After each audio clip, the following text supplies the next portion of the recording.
Good morning, good afternoon, good evening, wherever you are in your day. Welcome to Wealth Reimagined, and I'm your host, Mya K. And I'm super excited to be with you again in this financial literacy space. So, here on the Family Bloodline Network. Welcome back. Hope you all have had a good week. I have had quite a week, quite a week. Very busy. Lots of unexpected things have happened. Um, my daughter was in a car accident, totaled her vehicle, but she is fine, and that's all that really matters. Cars can be replaced, so I'm not really concerned about that car. Just glad my baby is fine. My other daughter is very active in track and have been at two track meets this week, and the one yesterday, she was there for 12 hours. And I had to come and go between 10:30 a.m. and I think we left close to 10 that night. So I left once and came back. But what a long day, what a long day. But I am here. I did not want to allow this next week to come and go. That's just how it is sometimes. And despite all the things that we have going on, we still have to show up for one another and show up for the things that sometimes we feel like, oh my God, how am I going to get all this done? And it always works out. It always works out. So let's jump in. So let's kind of recap some things. Let's see here. Well, I know this is week 3. It is April. It is still Financial Literacy Month. And of course, as I said, Financial Literacy Month is an annual, every April, just a time to raise awareness about money management, budgeting, savings, and investing. And so it's really just a time to help you just to be thinking about where you are and maybe some goals and things that you want to accomplish or change, or habits you want to break, habits you may want to form. So it's really just an opportunity to kind of reset, as well as educate. There's so much that you could learn and add to your already either good habits. There's things you can remove to maybe some habits you aren't too fond of. So it's just really a great time to reset and think and grow, and maybe even challenge yourself to take a different approach or do something different. So, as I've stated, so this is Wealth Reimagined, and we're going to be talking about personal finance. And I think what's going to set this apart from other people talking about personal finance is a real household perspective, real household issues. I want to help navigate through real day-to-day things that you encounter, things that come up, unexpected things. And I'm hoping that as time goes on, together, we'll be creating safeguards in our household, in our budget, in our money, in our income, and protecting it, not just like ensuring it, but protecting it by being prepared for things unexpected. And so I think that's also a form of protection of our money. Also, part of protecting your money is just being prepared, already having an emergency fund. Not and there's like a starter emergency fund, and then there's also, like your 3 to 6 months expenses emergency fund. But we'll talk about all that later. Because as I already alluded to last week, we're gonna be talking about budgeting today. That dirty word, budgeting. So just to recap, week 1, we got into getting organized. And I hope by now, most of you have already taken that step and gotten organized and located all of your documents. And if you haven't, we agreed. I don't know if we really agreed, but I'm going to say we agreed that you have until the 30th to get organized. Okay. Because even if you aren't able to do these steps within a week, it's very important that you set yourself a deadline. If you are just like, oh, I'll get to it, will you? You know, life's. And so give yourself a deadline. Give yourself a deadline. By the end of financial literacy month, I'm going to be organized. Maybe you are organized, but you haven't taken inventory of everything. By the end of financial literacy month, I'm going to be organized and have taken inventory of everything. Okay, so let's get serious about this because this is very important. You would not realize not only the life areas that impact how you manage your money, but how the way you manage your money impacts life areas. So it's very important. I just want to challenge you and encourage you and dare you to take it seriously. Take it very seriously. Let's get all our ducks in a row and no longer just be flying by the whichever way the wind is blowing in a situation, and be able to have some control over when things happen, because it's not a matter of if, it's when. It's when. It's when. When is it going to happen? So I want to make sure people that are part of this community have, again, those safe rails in place, and you have funds set aside for the unexpected, so that when it hit, it don't really hit as hard. It's still going to hit, but it don't hit as hard. You're not going to set yourself backwards. We're not going to keep taking 2 steps forward and 3 steps back. We're not doing that anymore. And I want you to say it. I'm not doing that anymore. Okay. So week 1, got organized. Week 2, we took inventory of everything. So you should already know where all your documents are, and you were able to determine all your income streams. You were able to determine all your expenses, your bills, debts, your investments, assets. We talked about assets, real estate, values. What's the value of my home? What's the value of my boat? What's the value of my vehicle? How much is in my 401k? How much is the total of my IRAs, my individual retirement accounts? And so that should already be done. And again, though having that inventory we talked more about assets, but when you made that debt list, what personal loans do I have? How much credit card debt do I have? How much do I owe in car loans or RV loans or boat loans, period? How much do I owe? How much do I owe on my mortgage? All that debt you owe takes away the value that you have in your assets. So you listed your income, retirement, life insurance, all that, real estate values, and other assets, and there's a total. The difference, all the things you owe, deducts from your assets, and then that number is your net worth. Assets minus their liabilities equals your net worth.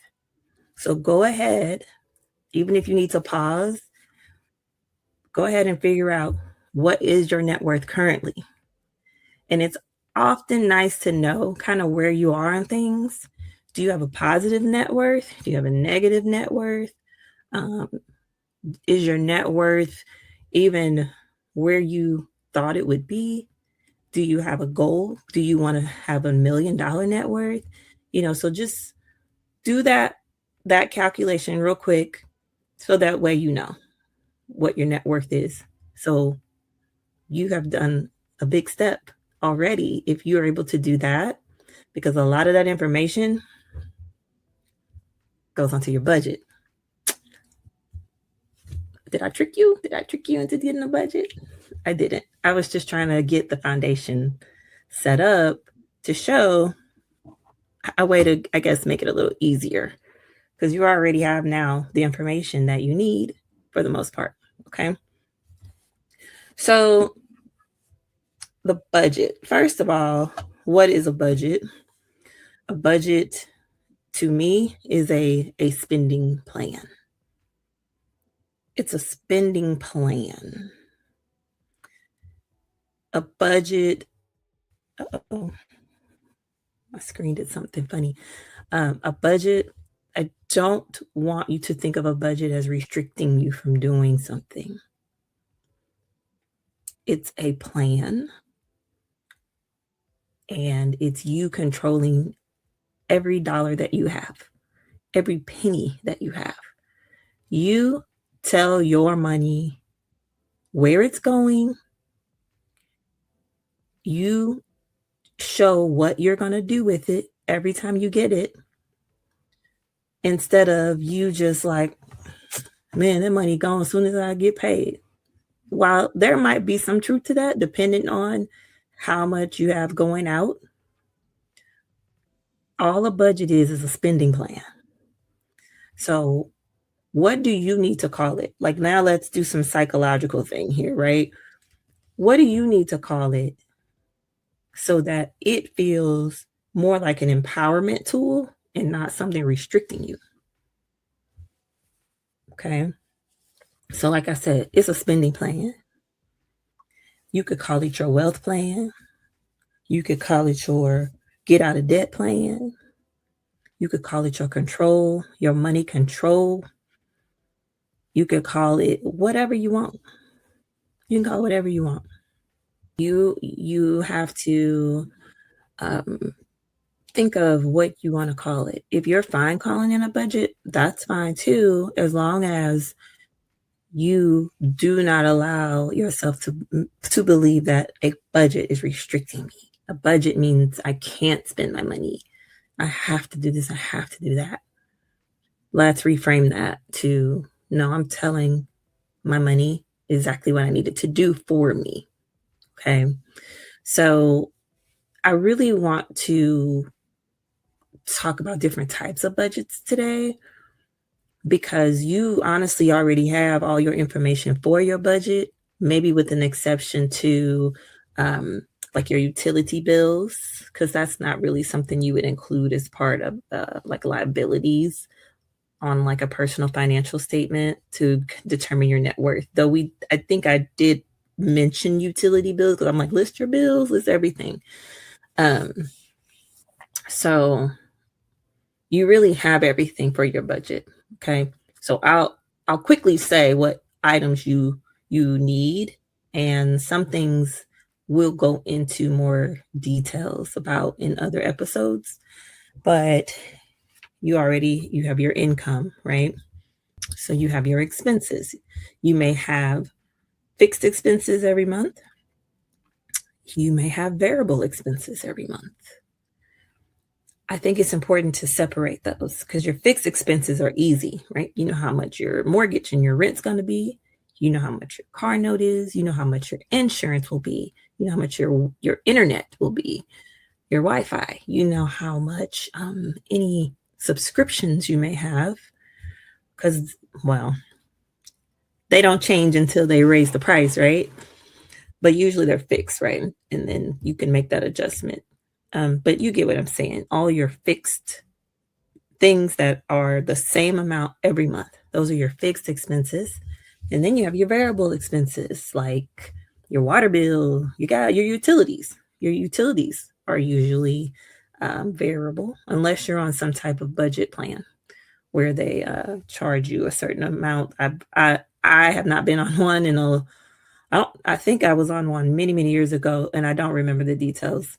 So I don't know if it is a set amount where it can be on fixed, or if it still varies a little bit, but it's about the same place. But if it's not fixed, then it will be a variable expense. Utilities generally are.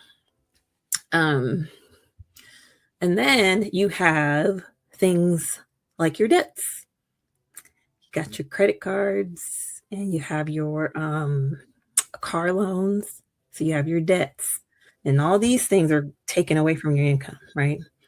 And then you may have a line for savings and investing. And I'm not saying these in any particular order right now. I'm just thinking of things that maybe would be a part of your budget. And then the last thing would be just specific miscellaneous things, or maybe items you have sinking funds for. Okay. Sinking fund would just be something specific that you are saving up for to spend. It's an investment that you're making in something and you're going to spend it. Or it could be just sinking fund just to get to a certain goal for something. So, for example, if you have a sinking fund for a new car, then you could set a goal for that fund and you could say, okay, I want to have $5,000 set aside for a down payment when I need to get a new car. Okay. And so you could be budgeting a small amount when you get paid to go into that fund to fund it. Okay. And we're going to get back into that in a future episode because I absolutely love sinking funds because they allow you to start creating that cushion and those safe rails that I was talking about in life because you have already prepared for it. I'll give you a really, probably an example you wouldn't even think of, but this is something I personally do. So I like to fly a certain airline. I'm not going to say it because they're not paying me to give them any type of shout out. So, but there's a particular airline that I like to fly generally, and they have a sale. I want to say, I think it's twice a year on points. And so there have been enough times where the sale has come around and I'm like, dang, I wish I could get points because they're like 50% off, 50% off on these points. And I could be flying, I could be using them to fly places and things like that. Well, in the past, whenever those sales would come up throughout the year,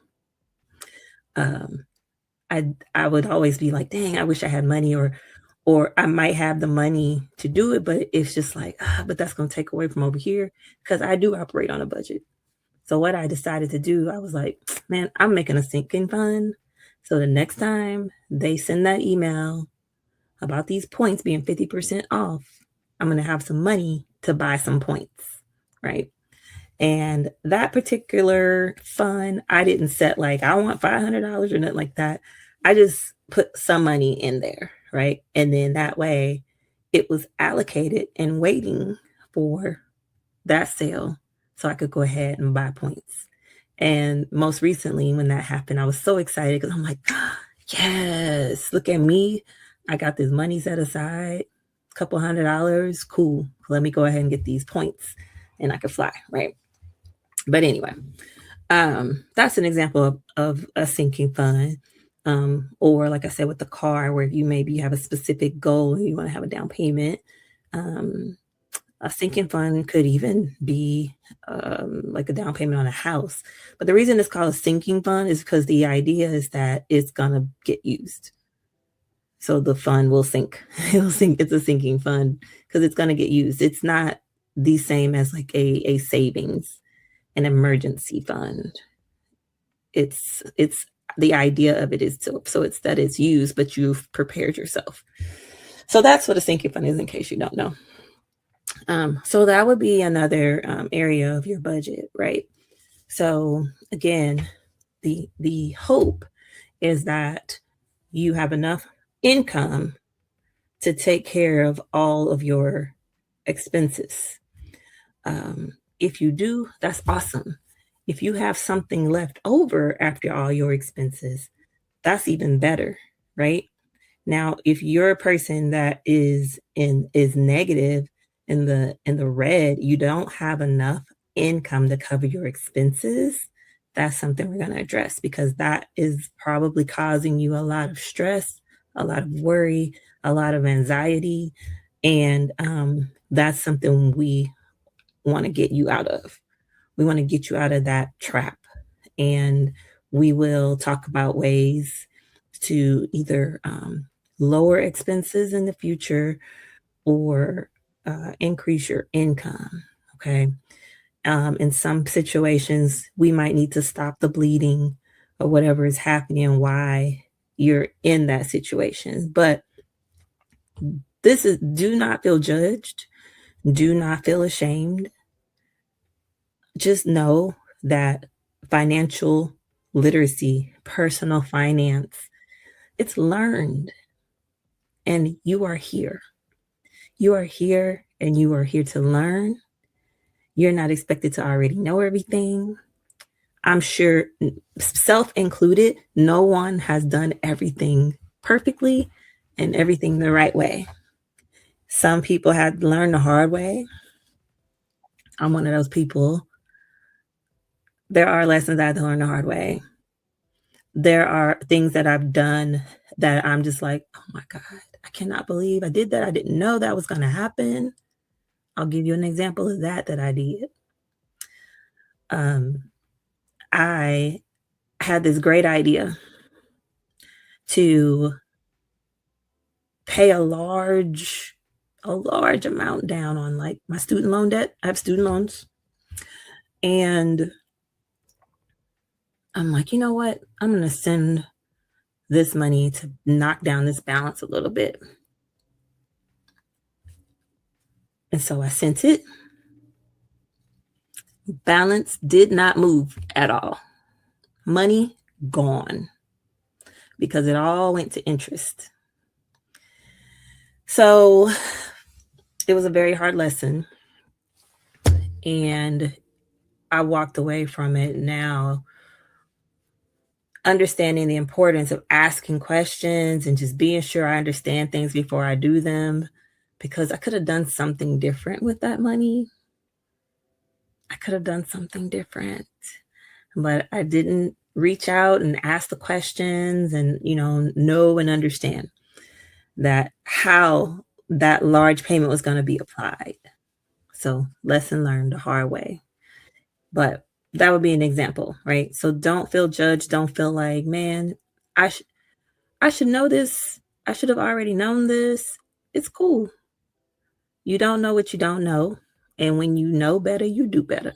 So, but yes, so that's your primary things that you need for your budget. So again, if you need to pause the video and see kind of where you are with this rough calc of things. You should already total what your expenses are when you did your inventory, total what your income is when you did your inventory, because this is just like a budget preliminary, right?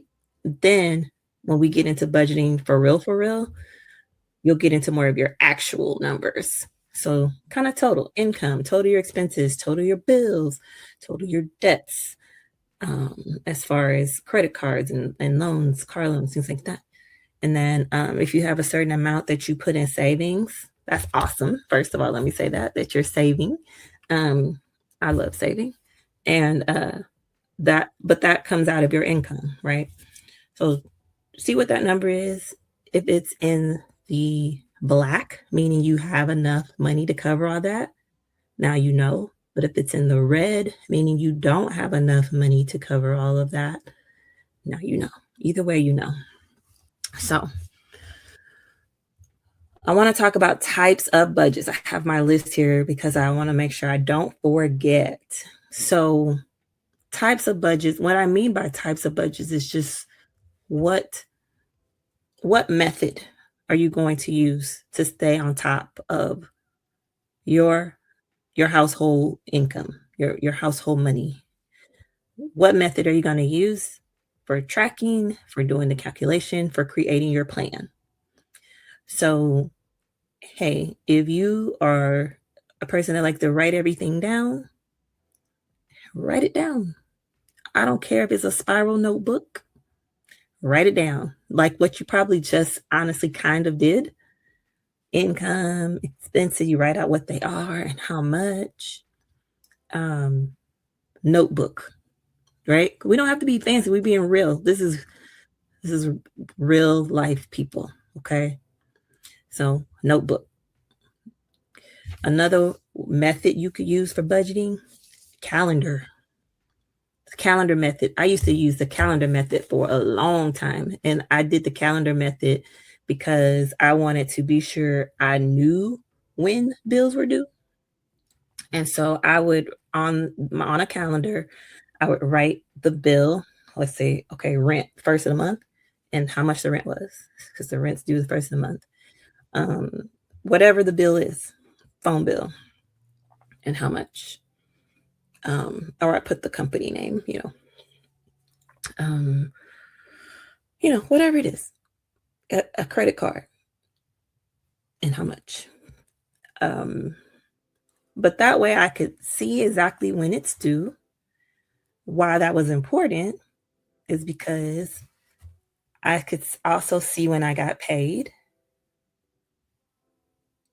and what I needed to pay with that paycheck.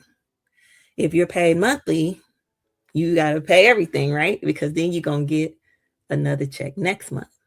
If you're paid semi-monthly, then you see I get paid here and I get paid here. I get paid on the 1st and I get paid on the 15th. Everything from the 2nd to the 15th, I need to pay with that check I got on the 1st. I need to make sure it's paid with that check. Everything else, I'll pay with the next check, right? You get paid on the 15th, and everything on the 15th check is that's due 16th through 30th or 31st or the 1st. Everything from the check you get on the 15th is due, that's due from the 16th through the 1st. And now you have all that, okay? So anyway, we'll go into more detail with that, but hopefully that makes a little bit of sense. But that's the calendar method. There's also cash stuffing.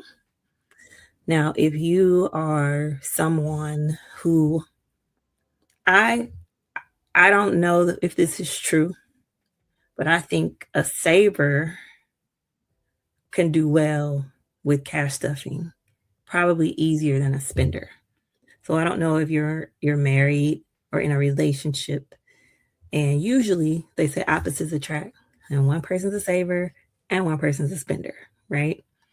And so I think if you are a spender, cash stuffing might be challenging. But if you're a saver, I think cash stuffing can be very, very powerful because you like seeing the cash. You like, yeah, I got you. Look at all this money I got, right? You like being able to see it, right? So anyway, what cash stuffing is, it's when you have your budget, and sometimes it involves writing some things down so you'll know how much you need to put in an envelope. But it involves having an envelope designated for a specific category. And then you put the cash. You got to go to the bank to get cash, or you got to go to the ATM. If your ATM will allow you to get certain amounts or denominations, but it does involve going to the bank, withdrawing cash, and then stuffing your envelopes. So I'll back up. When I was saying that on the calendar method, let's say you were like, okay, on the 1st, my mortgage is $2,000. I'm going to pull out 1,000 and I'm going to pull out 1,000, right? Then if you do that and you are cash stuffing or doing the envelope method, you put 1,000 in your mortgage envelope or your rent envelope. And then the next time you get paid, you put another 1,000 in there. And now you have your rent. Same with your car, same with grocery, whatever your categories are, you would be able to do that. Now, it doesn't mean you would cash stuff everything, but you might, if you're okay with going to the bank and making a deposit to handle something. It might be handy to cash stuff if you like to separate the cost of a bill and break it down by check. Let's say you're paid bi-weekly, and you want to break up an amount of a bill per check for that month. Might be 2 checks, sometimes it's 3. A couple times a year you'll get 3 checks if you're bi-weekly in 1 month. So that's cash stuffing. And I've done it. I did it for everything at one point. I actually loved it. It actually really helped me take a hold on things for a while. I don't do it as much now, at least not for everything. Um, I do it now maybe more for a sinking fund purpose, but loved it. Highly recommend it. Looking forward to doing a complete episode on just that. So, so there's cash stuffing. There's also the 50-30-20 budget, which means 50% of your income, you're going to allocate it. It's going to be allocated for needs. Mm, I said that word needs. So we'll go into that too in the future. What is the difference between needs and wants? There are going to be those things that are just like, no, that is not a need, right? There will be some things like that, but there will be some other things that are a bit more subjective, you know? So, but we'll come back to that. So the 50-30-20. So 50% go to needs, housing, grocery, things like that, transportation. 30% are for wants, and then 20% is for savings or debt. So there's that's a popular, I guess, percentage-based budgeting tool. Um, but there's the 50-30-20 budget. There's also the zero based budget, which just means that you are budgeting every single cent, every dollar that you get, and you send every dollar to some category. And when you get done, it's zero. It's zero at the bottom. So earlier, when I was talking about you either being in the red or in the black. So if you're in the red, you're gonna be lower than zero, right? But if you're in the black, that means you have some money left over. You need to figure out what you're gonna do with it. You're gonna throw it in your savings. You're gonna throw it toward debt and get that debt paid off faster because your interest rate is outrageous. So that is what they mean by zero based budget. I have allocated every single dollar that I make to some category, and now I'm at zero. On your budget sheet, you're at zero. Okay. Um, there's a pay yourself first budget. I'm a fan of that one. And I think pay yourself first budgets are important when you are, let's assume you don't have an emergency fund right now. You don't even have a starter emergency fund. You don't even have $500 saved.